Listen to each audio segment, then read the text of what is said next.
아멘. 본문 1절에 보면 아합의 아들 이제 여호람이 이스라엘의 왕이 됩니다. 그는 사마리아에서 12년 동안 이스라엘을 다스리게 됩니다. 이스라엘을 다스리는 동안 그도 하나님의 눈에 거슬리는 일들을 많이 저지르게 됩니다. 그러나 그의 아버지 아합과 어머니 이세벨과 같지는 이제 않았습니다. 왜냐하면 그는 형 아하시아가 심판받아 죽는 것을 실히 목도하였으므로 이제 조금은 주님을 두려워하게 됩니다. 그래서 여호람은 아버지 아합이 바알을 위하여 만든 그 우상을 이제 제거하게 됩니다. 그러나 그는 이제 느밧의 아들 여로보암이 이스라엘 백성들로 하여금 죄를 짓게 한 그 우상 숭배와 음행에서는 이제 떠나지 못하고 있었습니다. 그러는 와중에 4절에 보면 모압 족속은 이제 오므리 시대부터 30년 동안 이스라엘에 이제 조공을 바쳐 왔다고 기록하고 있습니다. 대량으로 목축업을 하던 이제 모압 왕 메시는 해마다 이스라엘 왕에게 조공으로 10만 마리의 어린 양과 10만 마리의 털 깎는 양을 이제 바치게 됩니다. 그러다 이제 아합이 죽자 이스라엘에 이제 반기를 들게 되죠. 그래서 이제 조공도 바치지 않게 됩니다. 그러자 이스라엘 왕 여호람이 즉각 수도 사마리아에서 이제 전선으로 나아가 온 이스라엘 군대들을 이제 모으게 됩니다. 그리고 유다 왕 여호사밧에게도 이제 연합하여 함께 모압 왕을 칠 것을 요청하게 되죠. 여호사밧은 이미 전에 아합 왕과 맺은 동맹 관계가 있었기 때문에 흔쾌히 동의하게 됩니다. 그래서 여호사밧은 여호람에게 이렇게 말합니다. 나도 함께 나가 싸우겠습니다. 내 마음도 왕의 마음과 같고 내 백성의 마음도 왕의 백성의 마음과 같습니다. 나의 군마도 왕의 군마와 같습니다. 라고 여호사밧이 대답을 하죠. 그런데 여호람은 어떻게 보면 성격이 급한 사람인 것 같습니다. 원래는 그래 좋소. 우리 아버지 때 맺어진 이 동맹 관계는 앞으로도 영원할 것이요. 함께 전선에 출마해 주셔서 너무 감사하오. 라는 이제 화답의 얘기가 있어야 왕으로서 신분에 걸맞는데 그런 말도 없이 그냥 성격이 얼마나 급했으면 바로 전선에서 어떻게 할 것인지 전략부터 지금 묻고 있는 상황입니다. 8절입니다. 여호람이 이르되 우리가 어느 길로 올라가리까 하니 그가 대답하되 에돔 광야 길로니이다. 성격이 급한 여호람의 다급한 질문에 여호사밧은 에돔 광야 길이라고 대답을 합니다. 그런데 여러분 당시 북이스라엘에서 모압을 침공할 수 있는 길은 두 갈래였습니다. 하나는 사해 동북쪽을 통해 요단강을 지나 모압 북쪽으로 가는 길이었고 다른 하나는 사해 남단을 지나서 에돔 북쪽을 지나 모압 남쪽으로 가는 길이었습니다. 쉽게 말씀드리면 이런 거죠. 우리 교회에서 저 광주 시내 이마트로 가는 길이 있지 않습니까? 두 갈래가 있다고 볼 수 있죠. 하나는 3번 국도를 타고 바로 직진해서 가는 길이 있고 또 하나는 저쪽 대주 아파트 쪽을 이제 애둘러서 가는 길이 있죠. 그런데 후자가 전자가 더 이제 가깝죠. 바로 가니까. 마찬가지로 에돔 광야 길도 아주 멀 뿐만 아니라 위험하고 험한 길이었습니다. 거기에다가 이제 사막길이었습니다. 하지만 여호사밧은 가깝고도 빠른 평탄한 길을 버려두고 에돔 광야길로 돌아가게 됩니다. 그렇다면 여호사밧은 왜 위험한 길을 선택했을까요? 전쟁의 승리는 하나님께 있다라는 것을 보여주기 위함이었던 거죠. 방금 전에 말씀드린 것처럼 여호람은 성격이 아주 급한 사람인데다가 신앙심도 깊지 못한 사람이었죠. 그러다 보니 무슨 일을 할 때는 하나님께 묻기보다는 오히려 하나님을 원망하고 하나님 탓을 이제 하게 되는 거죠. 그러나 여호사밧은 달랐죠. 매사에 신중했고 무슨 일이든 우선 하나님께 물었다는 거죠. 우리는 이 두 사람의 신앙심을 10절과 11절에서 찾아볼 수가 있습니다. 그런데 먼저 두 사람이 처한 그 상황을 잘 파악해야 합니다. 그래야 그 두 사람의 신앙심이 어떠한지 구분이 됩니다. 여러분 두 왕은 지금 모압 왕을 침공하러 가는 원정길에 오르죠. 거기에 유다에 의해 속되었던 에돔 왕도 합세하여서 세 왕이 함께 원정길에 오르게 되죠.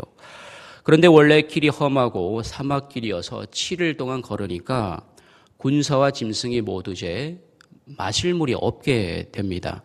그런데다가 문제는 원정을 떠날 때 휴대했던 마실 물도 다 이제 소진하게 되죠. 또한 이제 동서남북은 이제 사막이다 보니 군사와 짐승이 먹을 물이 없다는 거죠. 그야말로 그들은 지금 최악의 상황 가운데 놓여 있는 것이죠. 그런데 여러분, 진짜 믿음의 사람은 그가 처한 상황 속에서 어떻게 반응하느냐에 따라서 그의 믿음이 진짜 믿음인지 가짜 믿음인지 구분이 간다는 겁니다.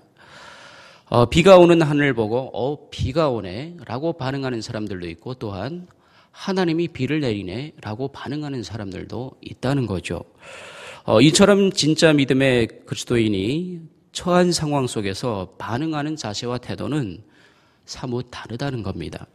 오늘 본문에도 여호람과 여호사밧이 처한 상황은 모두 같죠. 말 그대로 최악의 상황입니다. 왜냐하면 사막길이고 행군한 지 한 주가 지났고 무엇보다 생명의 필수인 마실 물조차 지금 없는 그런 상황입니다. 그런데 문제는 그 열악한 상황을 대하는 그 두 사람의 자세와 태도는 사뭇 달랐다는 거죠. 그 열악한 조건 속에서 한 사람은 하나님을 원망하고 한 사람은 하나님께 묻죠. 먼저 9절 하반절을 보십시오. 9절 하반절입니다. 길을 둘러간 지 7일에 군사와 따라가는 가축을 먹일 물이 없는지라. 말 그대로 최악의 상황입니다. 그리고 10절을 보십시오. 최악의 환경에서 여호람의 신앙의 자세와 태도입니다. 10절입니다. 이스라엘 왕이 이르되 슬프다. 여호와께서 이 세 왕을 불러 모아 모압의 손에 넘기려 하시는도다 하니, 여호람은 지금 하나님을 찾기보다는 오히려 무엇을 하고 있죠? 하나님을 원망합니다. 이제 자신이 죽게 되었는데 슬프다는 거죠. 이 모든 것이 하나님 때문이라는 거죠. 하나님이 광야 길로 몰아서 자신이 결국 죽게 되었다고 하나님을 지금 원망하고 있습니다. 하나님 탓을 하는 거죠.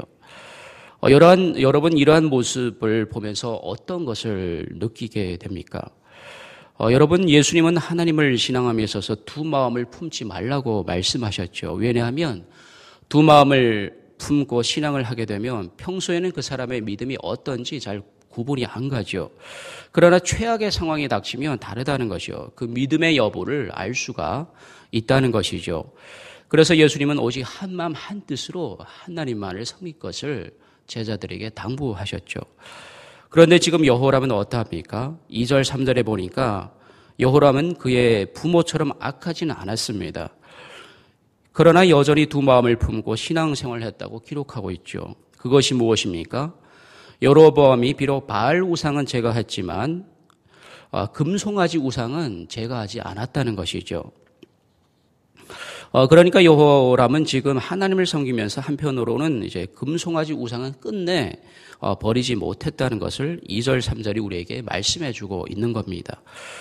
그래서 여러분, 두 마음을 품게 되면 평소에는 잘 모르지만 결국 최악의 상황에서는 그의 신앙이 견고하지 못해서 모래 위에 지은 집처럼 비가 오고 바람이 불고 창수가 나며 무너진다는 것이죠. 그것을 우리 주님께서 이 시간 우리에게 말씀해 주고 있는 것입니다. 두 마음을 품고 신앙생활하지 말라고 우리에게 말씀해 주고 있는 것이죠. 그런데 여러분, 여호사밧은 어떠합니까? 사실 오늘 우리가 배울 사람은 바로 이 여호사밧입니다.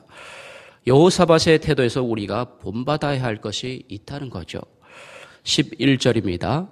여호사밧이 이르되 우리가 여호와께 물을 만한 여호와의 선지자가 여기 없느냐 하는지라. 이스라엘 왕의 신하들 중에 한 사람이 대답하여 이르되 전에 엘리야의 손에 물을 붓던 사밧의 아들 엘리사가 여기 있나이다 하니. 여러분, 지금 한 사람은 최악의 상황 속에서 하나님 탓을 하며 하나님을 원망합니다. 같은 상황 속에서 또 다른 사람은 하나님의 뜻을 묻습니다.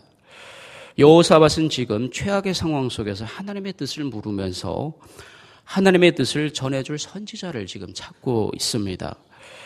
그런데 여호람은 아까 3절에 여로보암의 죄를 따라 행했다고 했는데 그 죄 가운데 하나가 금송아지 우상이었고 또 하나는 제사장을 자기 마음대로 세우고 제거하지 않는 그 죄악이었습니다.